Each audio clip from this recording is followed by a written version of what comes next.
গতকালকে একটা ভিডিওতে দেখলাম একটা ভাইয়া বিদেশিদেরকে বলতেছে আমি এশিয়ার একটা দেশ থেকে এসেছি, কেউই চিনতেছে না। কেউ বলতেছে পাকিস্তান, কেউ আফগানিস্তান, কেউ আবার শ্রীলঙ্কার কথা বলতেছে। তখন ওই ভাইয়াটা বললো এটা ক্লোজ টু ইন্ডিয়া, ইন্ডিয়ার পাশের দেশ, এরপরও কেউ চিনতেছে না।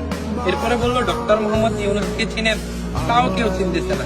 এরপর ভাইয়া বললো হামজা চৌধুরীকে চিনেন, ফুটবলার, তাও দেখতেছি কেউ চিনতেছে না। তখন ভাইয়াটা বললো সাকিব আল হাসানকে চিনেন, ক্রিকেটার।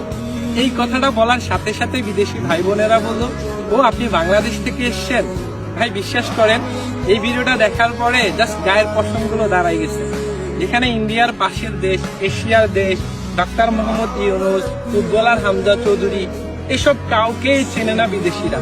যখনই সাকিব আল হাসানের নাম বলছে তখনই সাথে সাথে সবাই বলতেছে বাংলাদেশ।